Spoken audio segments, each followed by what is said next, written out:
पिता पुत्र पवित्र आत्मा के नाम पर आमीन। धन्यवाद धन्यवाद धन्यवाद। हे पिता परमेश्वर पवित्र आत्मा प्रभु यीशु मसीह, हम आपकी स्तुति करते हैं, हम आपकी आराधना महिमा प्रशंसा बड़ाई करते हैं पिता, आपकी जय जयकार करते हैं प्रभु। आपको धन्य धन्य धन्य कहते हैं, राजाओं के राजा प्रभुओं के प्रभु प्रभु यीशु मसीह। पिछली रात के लिए, आज के दिन के लिए, इस शाम रात के लिए पिता हम धन्यवाद देते हैं। आपने हमें संभाला, बचाया, जीवित रखा, सुरक्षित रखा, अचानक मृत्यु से बचा लिया, उसके लिए धन्यवाद। आज दुनिया में न जाने कितने लोग हैं जो आज का दिन नहीं देख पाए, आपने हमें संभाला, बचाया, हमारे घर परिवार को संभाला, बचाया, उसके लिए धन्यवाद पिता। इस घर को, अपने आप को, अपने परिवार को और जितने आपके बेटे बेटी प्रभु आज का वचन सुने, आराधना भजन सुने, उन सबको आपके बलवंत हाथों में देता हूँ प्रभु। अपने भुज बिल से संभाल के रखिए और अपने भुज बल में बलवंत रखिए उन्हें, और परमेश्वर गरुड़ पंख पक्षी की तरह उनके पंखों पर बैठा कर उड़ाइए परमेश्वर पिता। वो परमेश्वर हम धन्यवाद देते हैं, अपने लहू में छुपाइए, शैतान की कोई चाल हमारे जीवन मन विचार शरीर प्राण आत्मा में काम न करने पाए प्रभु। हम आप जाप के भजन और गीत को गाएं, हमारे जीवन से आपको महिमा मिले, और जितने आज के वचन को दोहराएं परमेश्वर मेरे साथ एक मन होके प्रभु, उनका जीवन आशीषित हो। यह प्रार्थना यीशु के नाम पे मांगते हैं, सुनिए और दया से ग्रहण कीजिए, आमीन। हालेलुया, स्तुति महिमा हमेशा यीशु मसीह को देंगे। हालेलुया, स्तुति महिमा हमेशा यीशु मसीह को देंगे।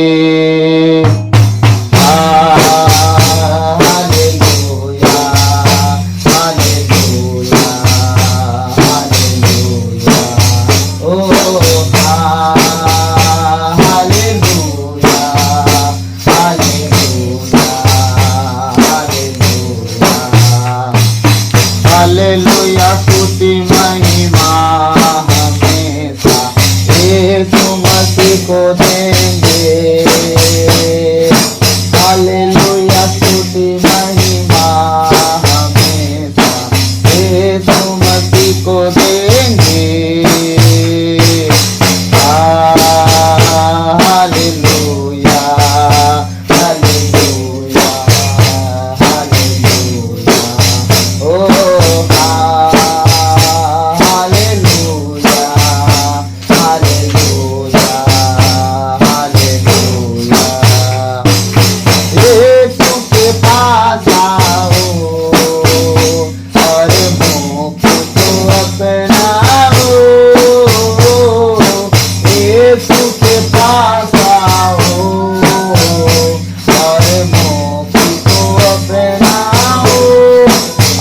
ऐसा कोई व्यक्ति ना होगा जो अपने प्रभु यीशु के पास आया हो अपने पूरे आत्मा प्राण हृदय से सच्चाई से और खाली हाथ गया हो। हमारा प्रभु दानता से देने वाला परमेश्वर है, और कभी किसी को खाली हाथ नहीं भेजता। हाँ, वो जरूर खाली हाथ वापस जाते हैं जो सिर्फ अपने प्रभु को स्वार्थ से खोजते हैं, लेकिन जो प्रभु को निस्वार्थ खोजता है वो कभी खाली हाथ नहीं जाता। आमीन। यीशु के पास आओ और मुक्ति को अपनाओ। यीशु के पास आओ और मुक्ति को अपनाओ। आशीष वो देगा, साथ रख लेगा, कभी न छोड़ेगा। हम अगर प्रभु के पास आते तो आशीष तो देता ही है, वो अपने साथ भी रखता है और हमें कभी नहीं छोड़ता है। आशीष वो देगा, साथ रख लेगा, कभी न छोड़ेगा। आशीष वो देगा, साथ रख लेगा, कभी न छोड़ेगा। हालेलुया, स्तुति महिमा हमेशा यीशु मसीह को देंगे। हालेलुया, स्तुति महिमा हमेशा यीशु मसीह को देंगे। हालेलुया हालेलुया हालेलुया, ओ हालेलुया हालेलुया हालेलुया। ओ सर्वबली द्वारा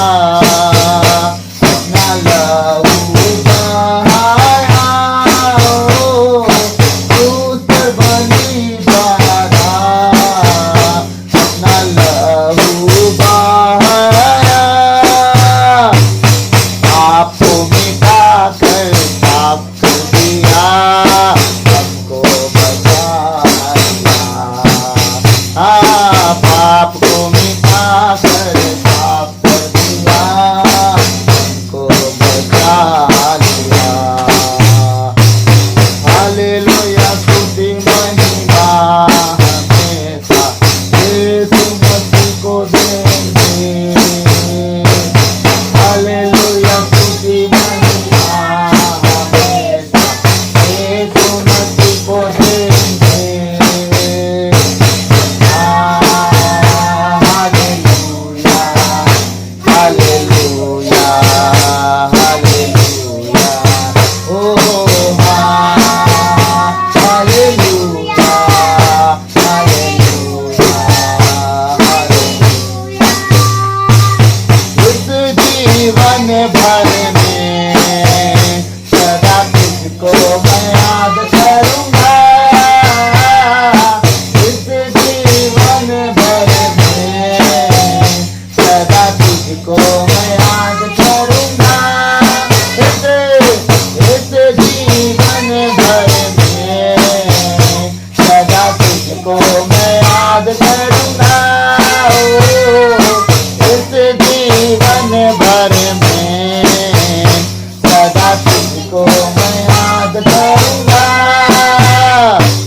चारों तरफ शोर है, ये तू मेरा जोर है, ये तू मेरा जोर है, ये तू मेरा जोर है, ये तू मेरा जोर है, ये तू मेरे सपने का पान है, ये तू मेरे सपने का पान है, मेरा गढ़ और मेरी पनाह है, मेरा गढ़ और मेरी पनाह है, ये तू मेरा जोर है, ये तू मेरा जोर है,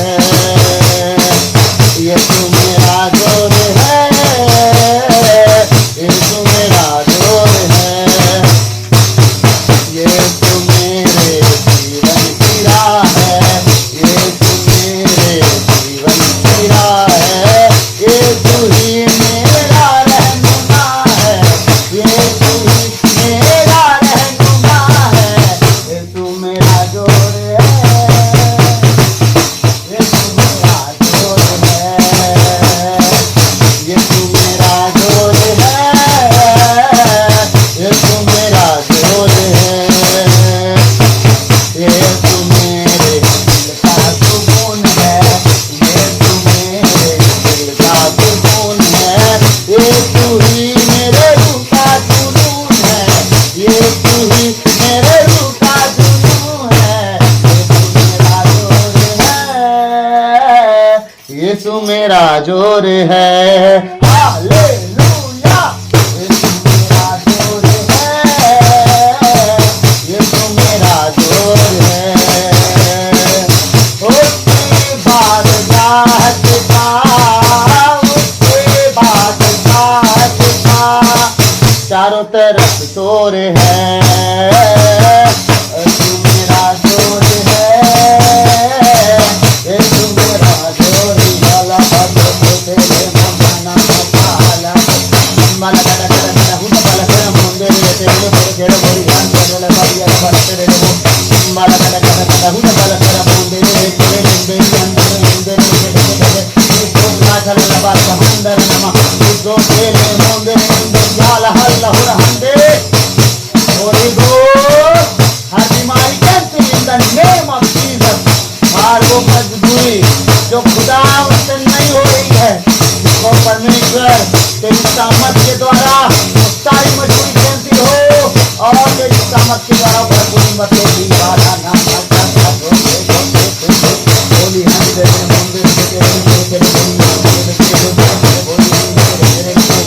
हर वो बंधन टूटे, चाहे वो कर्ज के हो, श्राप के हो, नशे के हो, व्यभिचार के हो, यीशु की सामर्थ्य नाम से तो मैं प्रार्थना करता हूँ और मैं प्रभु आदेश देता हूँ, पहला यूहन्ना के हाथ में लिखा है ईश्वर का पुत्र प्रकट हुआ, शैतान के सारे कार्य समाप्त करके तो उनके जीवन से, परिवार से, सभी आत्मा मन विचार, उनके चीजों, घर परिवारों, उनके नौकरी कामकाज, उनके बिजनेस से यीशु के सामर्थ्य नाम से आया इन द नेम ऑफ जीसस, लाखों से फोन दे ताला लिखा माता का के के ले में अच्छा ला बंदे बंदे बाला का हुना बाला का बंदे ने बैठ बंदे तेरे पूजन तेरे बोलिया निकाले मारी का अंदर नंबर याला बल्ला पूरा अंदर लगा लगा दिया और बोलिया तेरे अंदर नंबर याला बल्ला पूरा अंदर तेरे बाला बाला बदिया बाला पूरा अंदर नंबर याला बल्ला पूरा अंदर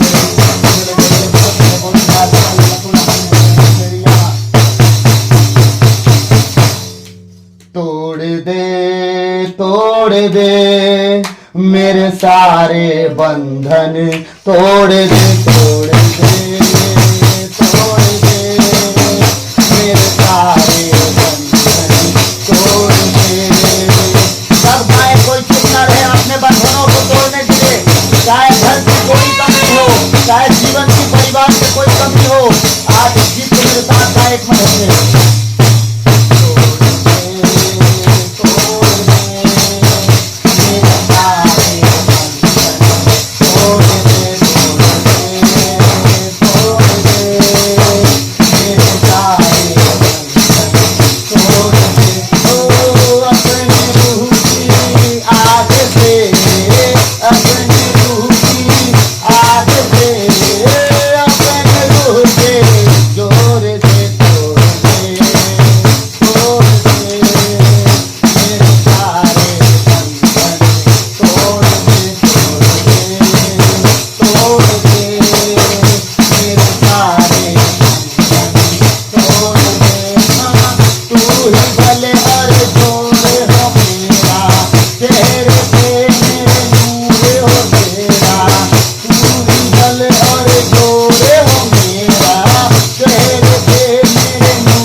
तोड़ दे तोड़ दे तोड़ दे मेरे सारे बंधन तोड़ दे तोड़ दे तोड़ दे मेरे सारे बंधन तोड़ दे। हाँ तुझसे प्यार मैं करता जाऊं राहों पे तेरी बढ़ता जाऊं तुझसे प्यार मैं करता जाऊं राहों पे तेरी बढ़ता जाऊं अपने रूह के जोर से तोड़ दे मेरे सारे बंधन तोड़ दे तोड़ दे मेरे सारे बंधन तोड़ दे। खाली बर्तन रूह से भर दे। प्रभु से कहे प्रभु हम खाली हो गए हैं, हमारा जीवन हमारा शरीर हमारा मंदिर खाली हो गया है, हम आपकी आत्मा को शोकित कर करके उसे हम अलग कर दिए हैं। प्रभु अपने रूह से फिर से अपनी आत्मा से भर परमेश्वर। खाली बर्तन रूह से भर दे रूह का चश्मा जारी कर दे खाली बर्तन रूह से भर दे रूह का चश्मा जाहिर कर दे अपने रूह के जोर से तोड़ दे मेरे सारे बंधन तोड़ दे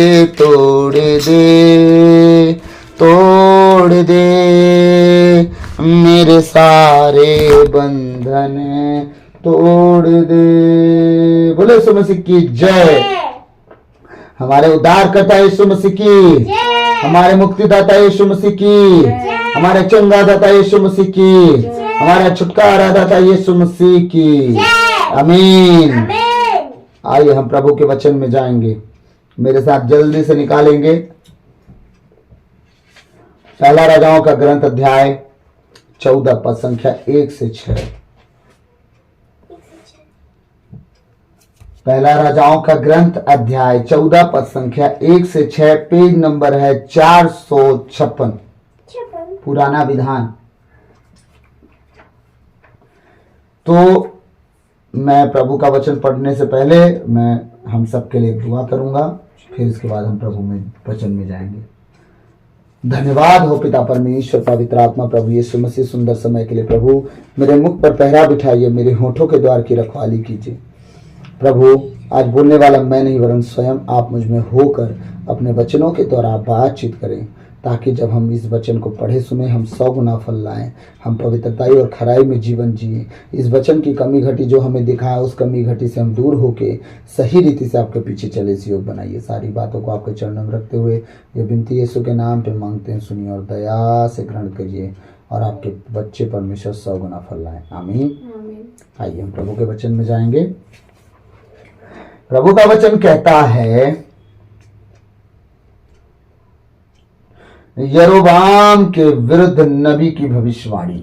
हेडलाइन है। अब हम हेडलाइन के नीचे पहला वचन से शुरू करेंगे, 6वां वचन तक जाएंगे। उस समय यरोबाम का पुत्र अबिया बीमार पड़ा। अब यरोबाम कौन है? अभी थोड़ा कंफ्यूज होंगे आप लोग, तो मैं इसको कंफ्यूजन को दूर करूंगा, लेकिन थोड़ा सा इस वचन को पढ़ के हम फ्लैशबैक में जाएंगे, थोड़ा पीछे और जाएंगे, ठीक है। तो यरोबाम की कहानी बताऊंगा जो बहुत डेंजर थी। हाँ, यरोबाम ने अपनी पत्नी से कहा, बेस बदल लो जिससे कोई यह न जान पाए कि तुम यरोबाम की पत्नी हो, और सीलो चली जाओ, वहां नबी अहिया रहता है, जिसने पहले मुझसे कहा था कि तू इन लोगों के राजा बनोगे। कौन? तुम। अहिया बोला था। कौन बोला था? अहिया। ठीक है, वो कौन था? नबी था। थोड़ा दिमाग में रखिएगा, वो कब बोला था ये भी जानना है कि कब बोला था। वो बोला था जब राजा सुलेमान बना था तो, ठीक है। ओ सॉरी, राजा सुलेमान का बेटा जब राजा बना था तब, वो जब गलती किया था तब। और राजा सुलेमान जब गलती किया था तब, ये सारी बातें बहुत लंबी हैं इसलिए मैं शॉर्टकट करूंगा, और फिर हम, हमारा विषय वो नहीं है, हम थोड़ा पीछे जाएंगे तो बताएंगे आपको। क्या कह रहा है, भेष बदल के चली जा, ठीक है।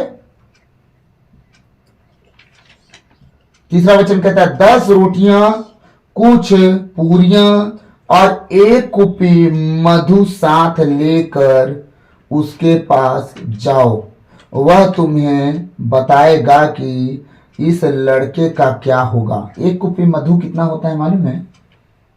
1 कुप्पी बराबर 34 लीटर मधु। वाह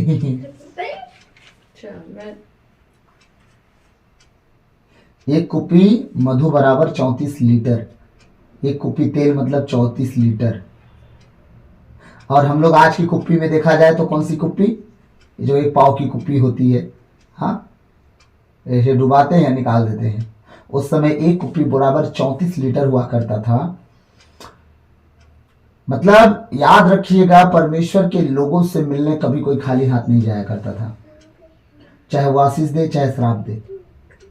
लेकिन अगर उसे खुश करने के लिए जाते थे तो दान लेके जाते थे, कुछ भेंट लेके जाते थे, खाली हाथ नहीं जाते थे। आज मैं सपना जब देखा कि मैं एक फादर के पास गया हूं, तो मैं घर से निकला ये सोच के कि मैं खाली हाथ नहीं जाऊंगा फादर लोग से मिलने, कभी नहीं जाऊंगा, कुछ ना कुछ भेंट लेके जाऊंगा।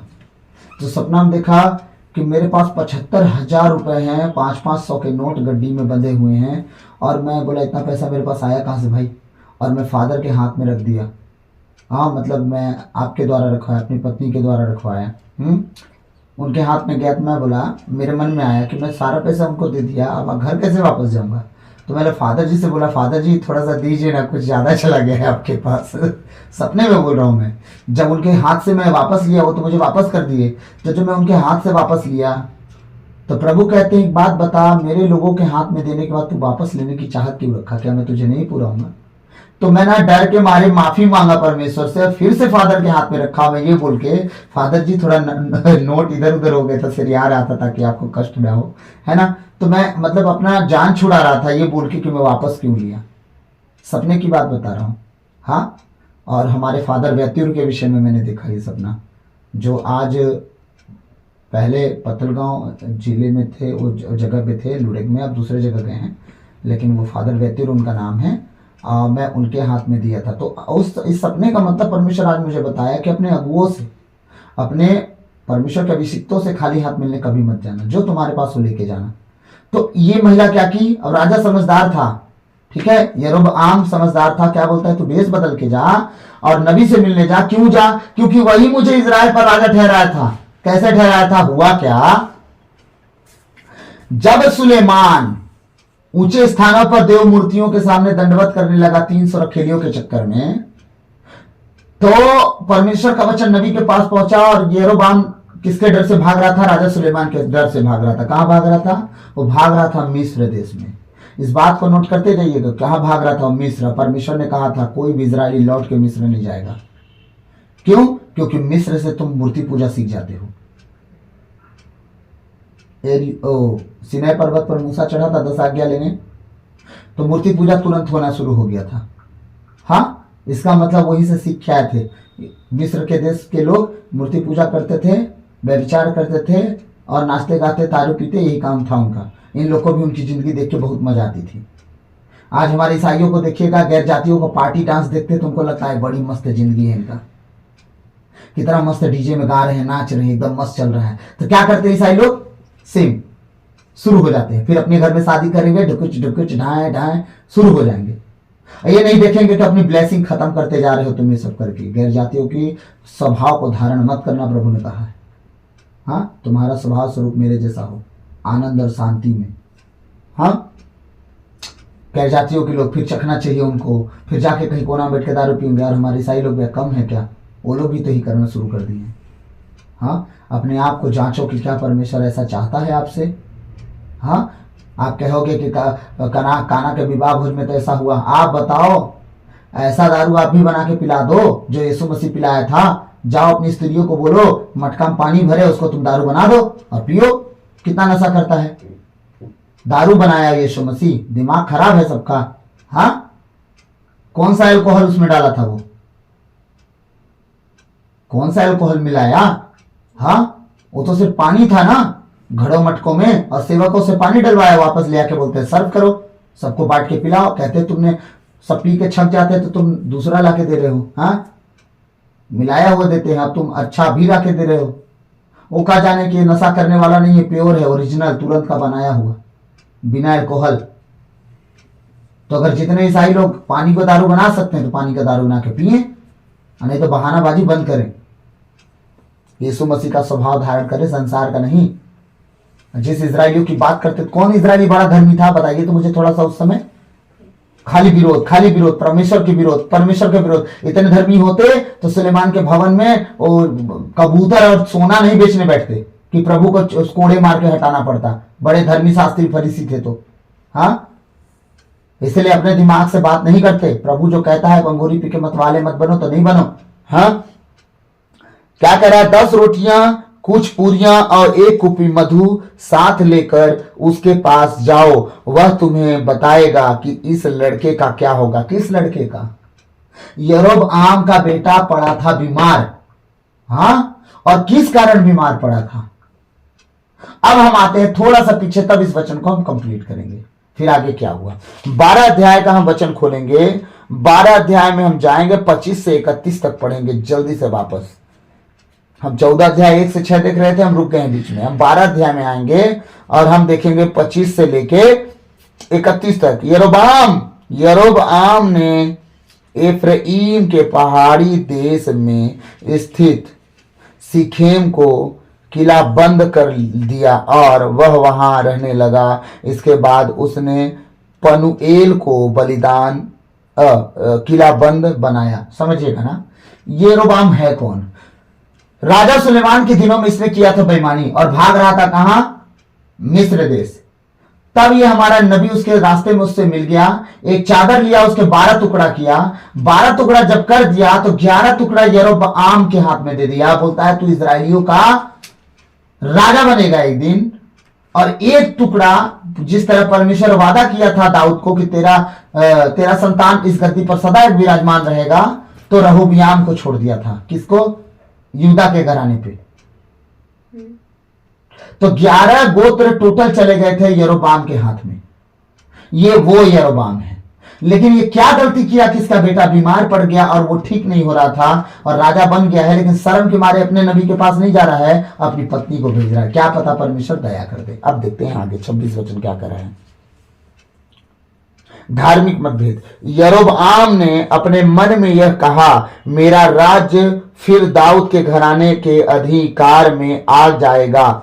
यदि वह प्रजा प्रभु के मंदिर में बलि चढ़ाने के लिए यरूशलेम जाती रहेगी तो उसका हृदय उसके स्वामी यहूदा के राजा रहबाम की ओर आकर्षित हो जाएगा। ये लोग मेरी हत्या करेंगे और यहूदा के राजा रहबाम के पास लौटेंगे। अब ये प्लान क्या कर रहा है? इसका कहना यह है कि मैं काम करता हूं, एक गढ़ बना देता हूं और पूरे लोग इसी में रहेंगे। अगर ये लोग यरूशलेम चले गए सुलेमान के भवन में बलिदान चढ़ाने, तो सुलेमान के बेटा के अधीन हो जाएंगे और ये मेरा मर्डर कर देंगे। तो क्या करने लगा? एक उपाय रचा। क्या उपाय रचा? पहले दीवार तना, शहरपना बनाया। ठीक, शहरपना बनाने के बाद क्या कर रहा है? इस बात पर विचार करने के बाद राजा ने सोने के 2 बछड़े बनवाए और लोगों से कहा, तुम लोग बहुत समय तक यरूशलेम जाते रहे, इजराइलियों ये ही वे देवता हैं जो तुम लोगों को मिस्र से निकाल लाए। अब देखिए वो क्या कर रहा है? मैनिपुलेट कर रहा है, इजराइलियों का माइंड डिस्टर्ब कर रहा है पूरी रीति से। पूरी रीति से मैनिपुलेट करके और उनको, उनका दिमाग, उनका मन, हृदय पलट दे रहा है कि इजराइलियों तुम वहां मत जाना यरूशलेम। ठीक है, तुम यरूशलेम नहीं जाना। क्यों नहीं जाना? क्योंकि ये देवता जो 2 बछड़े बनवाया हूं मैं, यही तुम्हें यरूशलेम से निकाल लाए हैं। उसने एक मूर्ति बेतेल में स्थापित की और दूसरी मूर्ति दान में। क्या? एक छोर और दूसरे छोर में, ताकि ना उधर के लोग उधर भागे ना इधर के लोग इधर भागे, है ना। यह लोगों के लिए पाप का कारण बना। कौन बना? यरोबआम, क्योंकि वे उन मूर्तियों की उपासना करने के लिए बेतेल और दान जाया करते थे। अब ये किसके कारण हो रहा है? यरोबआम के कारण इजरायली मूर्ति पूजा शुरू कर दिए। अभी तक परमेश्वर की वेदी पे जा रहे थे बलिदान चढ़ाने, ठीक। यरोबआम ने इतनी बड़ी गलती कर दी, राजा ने पहाड़ियों पर भी पूजा स्थान बनवाए और उनके लिए जनगणना में जन साधारण में से ऐसे लोगों को पुरोहित के रूप में नियुक्त किया जो लेवी वंशी नहीं थे। मात्र लेवी लोग याजक बन सकते थे। इसने क्या किया? जो जो इच्छा करते थे कि हाँ हमें बना ले, हमें बना ले, हमें बना ले, हम बलिदान चढ़ाएंगे, हम पुरोहित बनेंगे। जितने कामचोर थे, आलसी थे, हाँ, जो गैर जिम्मेदार लोग थे, वो सब कह दिया कि हाँ, कह दिए हमें बना ले याजक, और बना दिया, ठीक है। यरोबाम ने 8वें महीने के 15वें दिन एक पर्व का भी प्रवर्तन किया जो यहूदा में होने वाले पर्व के सदृश था। और सब उस अवसर पर उसने अपने द्वारा बेतेल में स्थापित वेदी पर उन बछड़ों की बलि चढ़ाई जिन्हें उसने बनवाया था। उसने पहाड़ियों पर बनवाए पूजा स्थानों के पुरोहितों को बेतेल में नियुक्त किया। बेतेल की वेदी को ईश्वर का अभिशाप। अब कहानी हो गई शुरू। ये जितना पाप का कारण बना, परमेश्वर 11 गोत्र दिए राज करने के लिए यरोबआम को, लेकिन राजा दाऊद के घराने पर सुलेमान के बेटे रहोबयाम, क्या नाम था उसका, शायद यही नाम था, ठीक है। अब ये तो पढ़ा था ना, अरे आप लोग ज्यादा दिमाग लगा लीजिएगा, मैं नहीं लगा पा रहा हूं, ठीक है। अभी इस वचन पे, हाँ, रहबआम, ठीक, रहबआम राजा को एक ही गोत्र मिला, हाँ, और यरोबाम को 11 गोत्र मिला। और यरोबाम 11 गोत्र पाने के बाद क्या कर रहा है? मूर्ति पूजा करवाने शुरू कर दिया। क्यों करवाना शुरू किया? क्योंकि ये मिस्र गया था, वहां का कल्चर सीख के आ गया था, और पहले भी इसराइली वही कल्चर में थे। लेकिन यरीहो की दीवार जब गिरी थी, उसके बाद जितने पुरानिये थे सब मर गए थे। नए नए लोग गए थे, मूसा और हारून के बीच में थे, हाँ। इसीलिए प्रभु का वचन कह रहा है कि अब ये लोगों ने क्या किया? इन लोगों ने वो काम किया जो परमेश्वर की दृष्टि में बुरा था। वह 8वें महीने के 15वें दिन, जिस दिन को उसने स्वयं निर्धारित किया था, बेतेल की वेदी की ओर चढ़ा। उसने इजरायलियों के लिए इस पर्व का परिवर्तन किया। वह धूप चढ़ाने के लिए वेदी की ओर बढ़ा। जब यरोबाम वेदी के निकट खड़ा होकर धूप चढ़ा रहा था, तो प्रभु का भेजा हुआ एक ईश्वर भक्त यहूदा से बेतेल आया। उसने प्रभु की आज्ञा से वेदी के विरोध में ऊंचे स्वर से कहा, वेदी वेदी, प्रभु यह कहता है, देख, दाऊद के घराने में योसिया नाम का एक पुत्र पैदा होगा। वह तुम पर पहाड़ी पूजा स्थानों के उन याजकों की बलि चढ़ाएगा जो तुझ पर धूप चढ़ाते हैं। दूसरा राजा जब आप पढ़ेंगे तो पता चलेगा, दाऊद के घराने में से सच में पैदा हुआ जो इसी वेदी पर सबको बलि कर दिया था। तुम पर मनुष्यों की हड्डियां जलाई जाएंगी। अभी तो तुम पशुओं की हड्डी जला रहे हो, हाँ। ईश्वर भक्त ने उसी दिन यह कहते हुए एक चिन्ह दिया। प्रभु का बताया हुआ चिन्ह यह है, देखो, वेदी फूट जाएगी, उस पर रखी हुई चर्बी फैल जाएगी। तब राजा ने ये शब्द सुने जो उस ईश्वर भक्त ने बेतेल की वेदी के विरुद्ध कहे थे। तो यरोबाम ने वेदी के निकट से हाथ उठाकर संकेत करके, अब क्या हो रहा है? भविष्यवक्ता भविष्यवाणी करता है कि सुन, इसका जो मैंने कहा है परमेश्वर की ओर से, एक प्रमाण दे रहा हूं कि वेदी अपने आप फट के 2 टुकड़ा हो जाएगी, जितनी चर्बी रखी हुई छितरा जाएगी। यरोबाम कहता है, इशारा करके उस नबी को पकड़ो, अभी के अभी पकड़ो, मैं उसको घात करूंगा। ऐसे कैसे बोल दिया राजा के सामने? उसकी इतनी हिम्मत। नबी लोग किसी से डरते नहीं थे, क्यों? खुदा उनके साथ था। जब उसे पकड़ा गया और यरोबाम जाके हाथ लगाया उसको, जब उसको हाथ लगाया, यरोबाम का पूरा हाथ सूख गया। हाँ, ये आगे पढ़ लीजिएगा आप लोग, अब मैं पढ़ के सुनाऊंगा, बहुत टाइम जाएगा।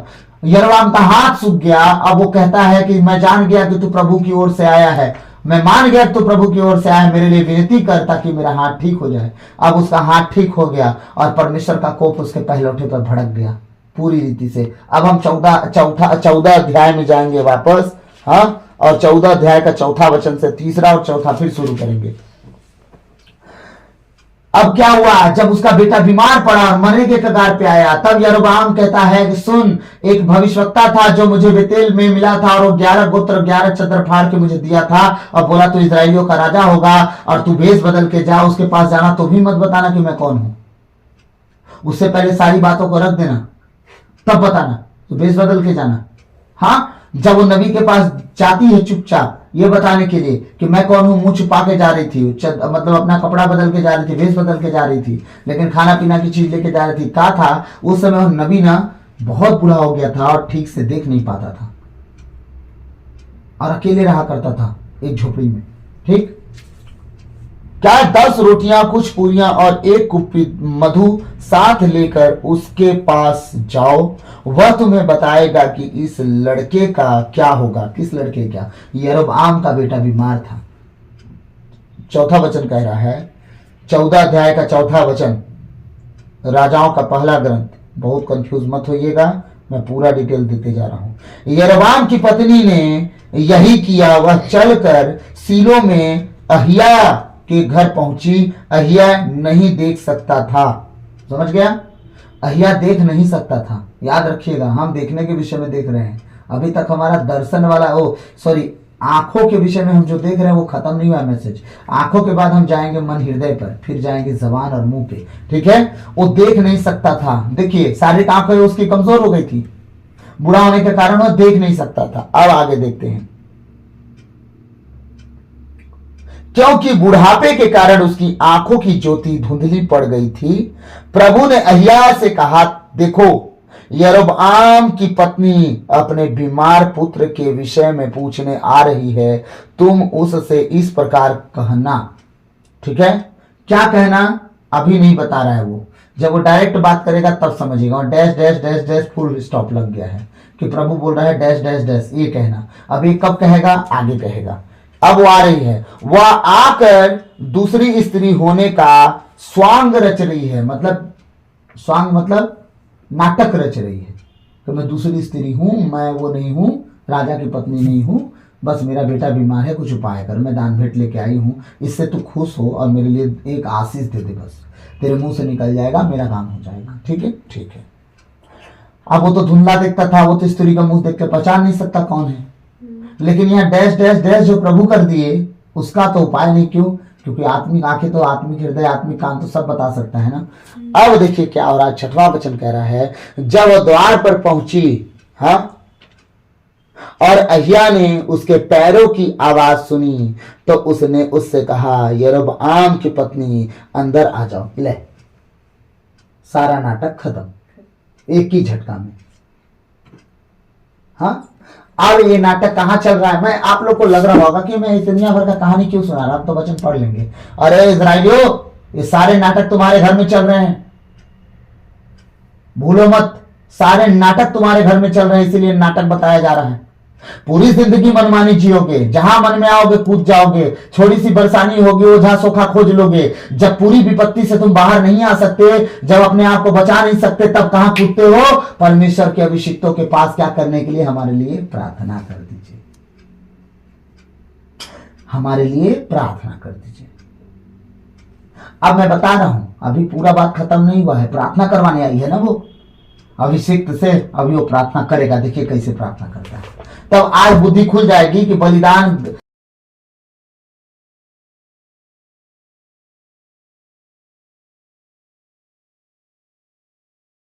जो भी करते हैं भाई, हाँ, जो आपको नहीं करना चाहिए आपके धर्म में आप करो, उनके धर्म में वो करें। सीधी बात है, उनके धर्म में तो आपके पास नहीं आएंगे ना करने, हाँ, और आपके धर्म वाले तो वहां नहीं जाएंगे। तो ये सारी चीजें जो आपका है आप करो, उनका है वो उनको करने दो, ना वो आप में घुसे ना आप उनमें घुसो। क्या वो आप में आते हैं तो जाते हैं आपका प्रभु भोज लेने? नहीं ना, वेदी के पास नहीं जाते हैं। तो आप क्यों आप दिमाग लगा रहे हो अपना? आपका परमेश्वर अगर आपके लिए कुछ नहीं कर सकता तो दूसरे का परमेश्वर आपके लिए कैसे कुछ कर सकता है? हाँ, आप खुद सोचो कि आपका खुद का परमेश्वर जब कुछ नहीं कर सकता तो दूसरे का परमेश्वर कैसे कुछ कर सकता है? हाँ, इसीलिए अपना बुद्धि लगाओ कि आप कहां कहां भटक रहे हो। तुम सोचो कि क्या सोचते हो। कभी बताया था ना अभी इस दिन पहले, हाँ, आप भटके जा रहे, जब कहीं कुछ नहीं हुआ तब आपको यीशु मसीह याद आते हैं। आप पवित्र आत्मा की खोज करते हो, पिता परमेश्वर की खोज करते हो। ये बहन को याद आया ना, जब सारे हम मसीही लोग क्या करते हैं ना, पूरा एड़ी चोटी लगा देते हैं पहले कुछ ठीक करने के लिए, कि कुछ ठीक हो जाएगा। अपना ठीक करने के लिए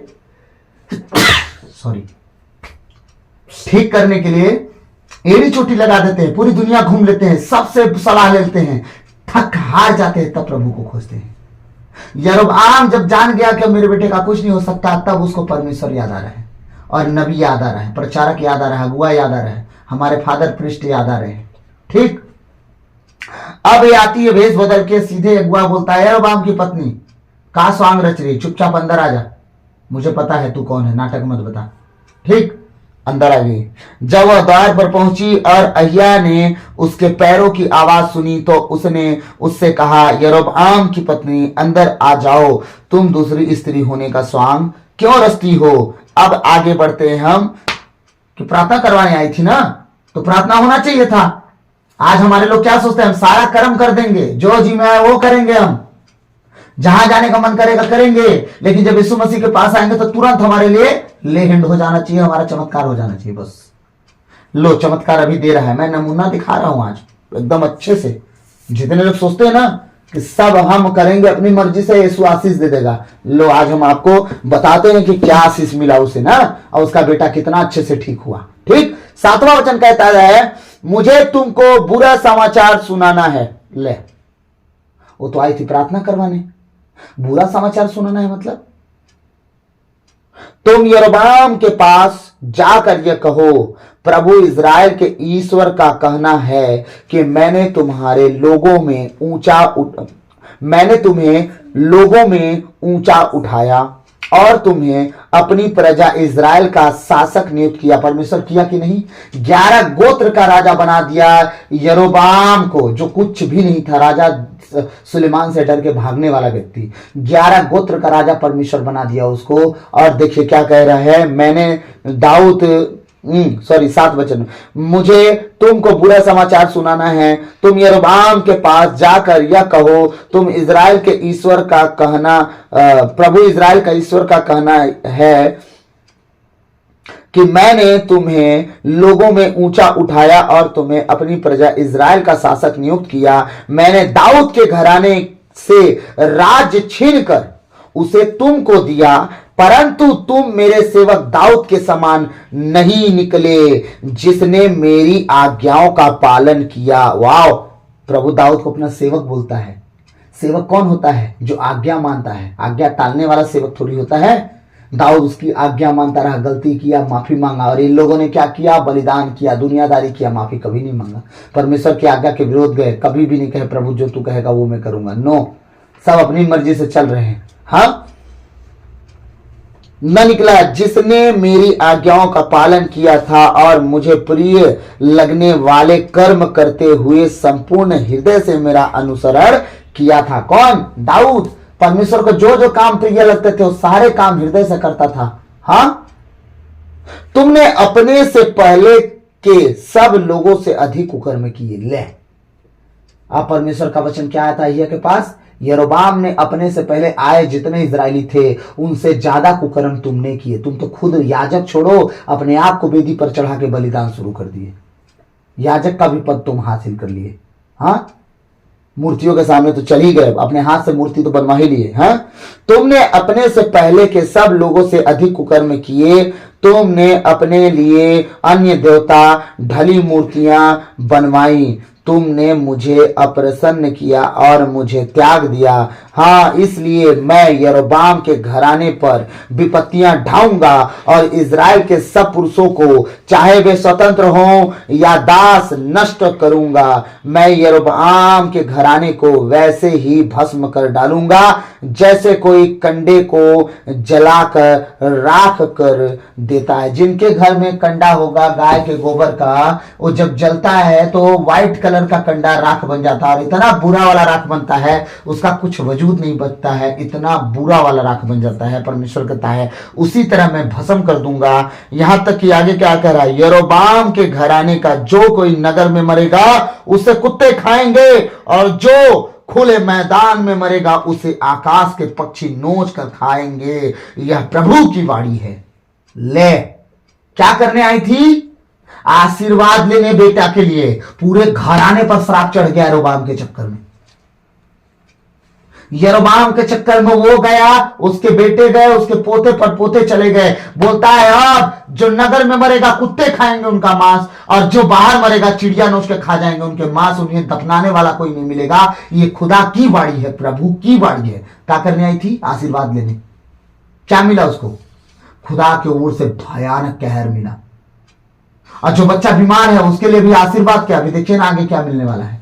हाँ, ये परमेश्वर है, किसी के इमोशन से नहीं चलता वो, ना किसी का कर्जा कोदो खा के बैठा है। कोदो समझते हैं ना? कोदो हमारे जबलपुर की कलीसिया कोदो समझती है, मैं पूछा था उस दिन। हाँ, परमेश्वर के ऊपर कोई लोड नहीं है। बचो ना बचो, वो आप नहीं कोई और सही, आप राजा नहीं सही कोई और सही, आप अगुआ ना सही कोई और सही, आप पुरोहित ना सही कोई और सही, खुदा अल्लाह के खड़ा कर देगा। आप दुआ करने वाले बन जाओ, आप खोजी बन जाओ परमेश्वर के। सब कुछ कर सकता है। आशीर्वाद कब लेने जाना? जब सही चाल चलना। आशीर्वाद राइट नाउ लगती है, राइट नाउ। भविष्यवाणियां कब खोजना? जब जीवन सही रहे, नहीं तो उल्टी भविष्यवाणी निकलेगी। सुधर जाओ, खुदा का लठ पड़ेगा तो आवाज नहीं आएगी, इतना रोगे। ये भविष्यवाणियां फिर निकलती हमारे लिए, न जाने कितनी बार भविष्यवाणी निकली कि नहीं निकली। जब हमारे स्वभाव ठीक नहीं थे, भविष्यवक्ता बोलता है सुधर जाओ, ठीक ठाक चलो, नहीं तो फांसी में लटके हुए मिलोगे एक दिन, अगर यही रवैया रह जाएगा तो। अगर वही स्वभाव रहता तो मिलते। स्वभाव हमने अपना बदलना शुरू कर दिया। हम जान गए भविष्यवाणियां तब सही होंगी जब स्वभाव सही होगा, भविष्यवाणियां तब सही होंगी जब जीना सही कर देंगे। भविष्यवक्ता की जरूरत नहीं पड़ेगी, हमें सही जीवन होना चाहिए। अब इन्होंने, यरोबाम ने सही जीवन जिया था? नहीं। उसकी पत्नी सही जीवन जी थी? नहीं। अब क्या करने गए हैं? भविष्यवाणी लेने गए थे। सब सही हो जाता, उसके मुंह से निकलेगा हम ठीक हो जाएं। क्यों? उसके मुंह से प्रभु बोलता है। हाँ, अब आगे क्या होता है देखते हैं। हम कहां थे? यरोबाम के घराने का जो कोई नगर में मरेगा उसे कुत्ते खा जाएंगे, और जो खुले मैदान में मरेगा उसे आकाश के पक्षी नोच कर खाएंगे, यह प्रभु की वाणी है। तुम अपने, अब आते हैं यरोबाम की पत्नी के पास। अब अगला भविष्यवक्ता क्या कह रहा है? तो जिस बेटे के लिए प्रार्थना करवाने आई है ना, 12 वचन उस बेटे के लिए निकल रहा है। तुम अपने घर लौट जाओ, जो ही तुम नगर में पैर रखोगी लड़का मर जाएगा। दी एंड, खत्म, टाटा बाय बाय, फिनिश हो गया। क्या करने आए थे? भविष्यवाणी लेने आए थे, बच्चा बच जाए। यहां भविष्यवाणी क्या मिल रही है? ज्यों तू अपने नगर में पैर रखेगी तेरा बच्चा राइट नाउ मर जाएगा। 12 वचन कह रहा है। गई थी दुआ करवाने ना। आज के इजरायली दुआ करवाने आते हैं, जब सब कर्म कर लेते हैं, बच्चों को कंट्रोल करके थक गए, पति को कंट्रोल करके थक गए, खुद को कंट्रोल करके थक गए, सास ससुर देवर जेठानी नरानी देरानी सबको कंट्रोल करके थक गए। जब नहीं कंट्रोल हुआ तब प्रभु से पास आए। शुरू में जब बिगड़ रहे थे ना, तब खुद कंट्रोल कर रहे थे, तब बुद्धि लगा रहे थे हमसे हो जाएगा, अपने दम पे सब कर रहे थे। हाँ, जब हाथ से निकल गए सब, भूलना मत इजरायली हो तुम, भूलना मत तुम मसीही लोग हो। प्रभु चाहता तुम मुझ पर निर्भर हो, तो आप तो अपने पर निर्भर हो गए। प्रभु ने कहा मैं जो हूं सो हूं। हाँ, तो तुम कहते हो मैं जो हूं सो हूं, प्रभु तो बाद में है। जब हम प्रभु पर डिपेंडेंट नहीं होते हैं तब हमारा नुकसान होता है। और प्रभु क्या करता है? प्रभु फिर कहता है फिर देख लो, तुम अपना देख लो। क्या करा है प्रभु का भविष्यवक्ता? तुम अपने घर लौट जाओ, ज्यों ही तुम नगर में पैर रखोगी लड़का मर जाएगा। समस्त इस्राएल अब कह रहा है कि सुनो, मैं खत्म करता हूं यहीं पर से, बहुत टाइम हो गया है। कह रहा है सुनो, ज्यों ही तुम अपने नगर में पैर रखोगी तुम्हारा बेटा मर जाएगा। यही एक लौता बेटा है जो समस्त इस्राएल में, तुम्हारे घराने में, यरोबाम के पूरे घराने में एक लौता बेटा है जिसको मिट्टी दी जाएगी। इसके बाद कोई मिट्टी नहीं पाएगा। सब कुत्ते खाएंगे या तो कौवा चिल नोच के खा जाएंगे। एक यही लौटा है बेटा जिसे मिट्टी दी जाएगी। क्यों? क्योंकि इसमें परमेश्वर का कुछ अंश मिलता है।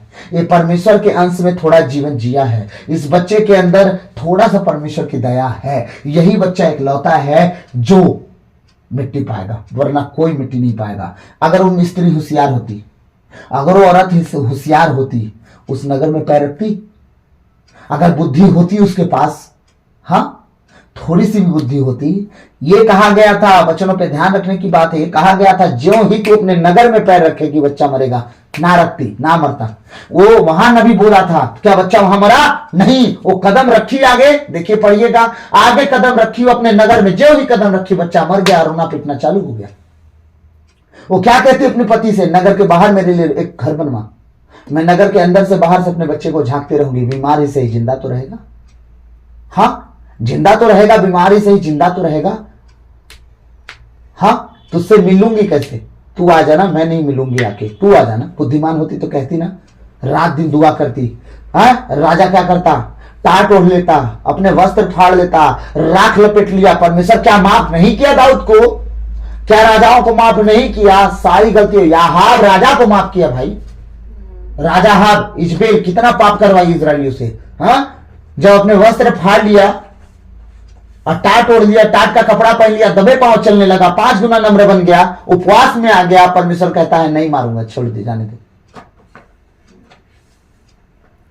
फिर राजा हाब गलती किया, परमेश्वर कहता सुन अब इसका भी खून कुत्ते चाटेंगे।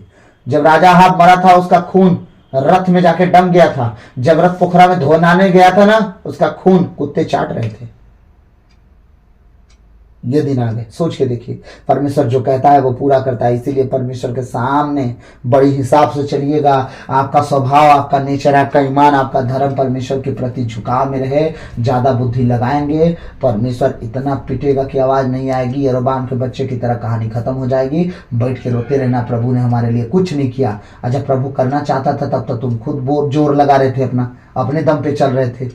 याद रखिएगा, आज इजराइल अपने दम पे चल रहा है। आज का संदेश यह है कि तुम अपना दम लगाना छोड़ दो, खुदा के सामने सरेंडर हो जाओ, अपना काम, अपना बुद्धि, अपना दिमाग लगाओ मत, परमेश्वर के सामने घुटनों पे आ जाओ। आपके बेटे आपकी बेटी का शादी करना है, आप किसी से सलाह लेते हो, लाख सलाह लो, लेकिन उसे फाइनल डिसीजन मत बनाओ। अपने प्रभु के पास बैठो, प्रभु से कहो प्रभु 2 ऑप्शन है, किसको चुनूं? हमारा तो मन उस ऑप्शन में है, लेकिन तू बता तेरा कहना क्या है। वो दिल में डाल देगा कि हाँ पहला या दूसरा। अगर दिल में डाल दिया तो आप कहना प्रभु ये तेरी इच्छा मान के हम चल रहे हैं, हम जानते तू सफल करेगा। प्रभु पे डिपेंडेंट होना इसको बोलते हैं। फिर आप जिस पर हाथ लगाओगे वो आपके लिए सही हो जाएगा, गलत भी होगा तो भी। आमीन। तो प्रभु आज के इन वचनों के द्वारा हम सबको आशीष दे। सबों को जय यीशु। आइए हम अंतिम प्रार्थना में जाएंगे। धन्यवाद धन्यवाद धन्यवाद। हे पिता परमेश्वर पवित्र आत्मा प्रभु यीशु मसीह, हम आपकी स्तुति आराधना महिमा प्रशंसा बड़ाई करते हैं, हम आपकी जय जयकार करते हैं प्रभु। आपको धन्य धन्य धन्य कहते हैं, राजाओं के राजा प्रभुओं के प्रभु प्रभु यीशु मसीह। पिछले रात के लिए, आज के दिन के लिए, शाम रात के लिए पिता हम धन्यवाद देते हैं कि आपने अब तक हमें जीवित, सुरक्षित और अचानक मरण से बचाया। हर अप्रिय घटना से, हर दुर्घटना से, हर एक्सीडेंट महामारी से बचाया, उसके लिए धन्यवाद। आज तक जो भी हमसे मन वचन कर्म से अपना कर्तव्य पूरा ना करने से जो हमसे भारी परमेश्वर गलती पाप क्षमा करिए हुआ हो, परमेश्वर दया कीजिए, कृपा कीजिए प्रभु। अपने बेटे बेटियों को संभालिए, उनके जीवन, उनके शरीर, प्राण, आत्मा, मन, विचार, घर परिवार और प्रभु पति, बच्चे, पत्नी, घर परिवार, ससुर, सास, सब जितने होते हैं प्रभु उनकी सुधि लीजिए। इस घर को, अपने आप को, अपनी पत्नी बेटी को आपके बलवंत हाथों में देता अपने लहू में छुपाइए प्रभु। पवित्रता और खराई में चलना सिखाइए, उठना बैठना सिखाइए, जीना सिखाइए, और आपके कहे अनुसार हमारा जीवन हम नम्र और दीन हो, आपके स्वभाव, आपके स्वरूप को धारण कर सकें, इस योग बनाइए। विशेषकर मैं अपने उन बेटे बेटियों के लिए प्रार्थना करता हूं जिसे तूने मुझे दिया है, उनके घर के लिए, उनके जीवन, उनके परिवार, उनके शरीर, प्राण, आत्मा, मन, शारीरिक, आर्थिक, सांसारिक सारी बातों में निपुण हो। और प्रभु आने वाले संडे को जिस घर में प्रेयर होने वाला है परमेश्वर, उस घर को शांति मिले और वहां जितने आने वाले हो एक नई ब्लेसिंग लेके जाने वाले हो सके, इस योग बना प्रभु। मैं धन्यवाद देता हूँ, धन्यवाद देता हूँ प्रभु हर एक जन के लिए। विशेषकर मेरी इस बहन के लिए प्रार्थना करता हूँ जो अपने घर में अकेली विश्वासी है परमेश्वर, उसके पति, उसके बच्चे की सुधि लेना परमेश्वर, और पूरी रीति से मजबूत हो सके और अपने घर घराने को बदलने वाली हो सके प्रभु। मैं प्रार्थना करता हूँ वो पढ़ाई लिखाई में अच्छे हो, उसका रिजल्ट अच्छा, एग्जाम अच्छा हो परमेश्वर। उस बच्चे की सुधि लेना खुदावन, दया करना है परमेश्वर। हे दयालु परमेश्वर, अपने घर घराने को भी आपके बलवंत हाथों में देता हूँ। मन फिराए पश्चाताप करे और सुसमाचार में विश्वास करे परमेश्वर। अंबिकापुर की कलिसिया के लिए, जबलपुर की कलिसिया के लिए, पत्थल गाँव, लुड़ेग और जड़िया परमेश्वर, जसपुर की कलिसिया के लिए मैं प्रार्थना करता हूँ। सुधि लेना परमेश्वर, सही रीति से चलने वाला हो, तेरे पीछे सही रीति से चलने वाला, पवित्रता और खराई में जीने वाला, और तेरे पीछे आने वाली कलिसिया एक मन एक चित होकर लौ लगा के प्रार्थना वाली कलिसिया हो परमेश्वर, ताकि सारे बंधन टूटे। यह प्रार्थना यीशु मसीह के सामर्थ्य नाम से बप्ताप से मांगता हूँ, सुनिए और दया से ग्रहण कीजिए। आमीन। हालेलुया हालेलुया हालेलुया हालेलुया हालेलुया हालेलुया हालेलुया हालेलुया हालेलुया हालेलुया हालेलुया हालेलुया हालेलुया। धन्यवाद यीशु धन्यवाद यीशु धन्यवाद यीशु धन्यवाद यीशु धन्यवाद यीशु। हालेलुया हालेलुया हालेलुया हालेलुया हालेलुया हालेलुया हालेलुया हालेलुया हालेलुया हालेलुया हालेलुया हालेलुया हालेलुया हालेलुया। धन्यवाद यीशु धन्यवाद यीशु धन्यवाद यीशु धन्यवाद यीशु धन्यवाद यीशु धन्यवाद यीशु धन्यवाद धन्यवाद धन्यवाद यीशु धन्यवाद यीशु। प्रभु की विनती हे पिता हमारे, तू जो स्वर्ग में है, तेरा नाम पवित्र किया जावे, तेरा राज आवे, तेरी इच्छा जैसे स्वर्ग में है वैसे इस पृथ्वी पर भी पूरी होवे। हमारा प्रतिदिन का आहार आज हमें दे, और हमारे अपराध हमें क्षमा कर जैसे हम भी अपने अपराधियों को क्षमा करते हैं, और हमें परीक्षा में डाला दे परंतु बुराई से बचा के खिला, जो प्रभु सदा तेरी है। आमीन। क्रूस का चिन्ह पिता पुत्र पवित्र आत्मा के नाम पर आमीन। सबको जय यीशु जय यीशु। प्रभु खूब आशीष दे सबको को जय यीशु। प्रभु आप सबको खूब आशीष दे। God bless you all. और प्रभु का वचन सब तक शेयर कीजिएगा ताकि सब सुने, आशीषित हों, वो बचे उनका घराना बचाया जाए। तो प्रभु आप सबको आशीष दे। God bless you. सबको जय यीशु।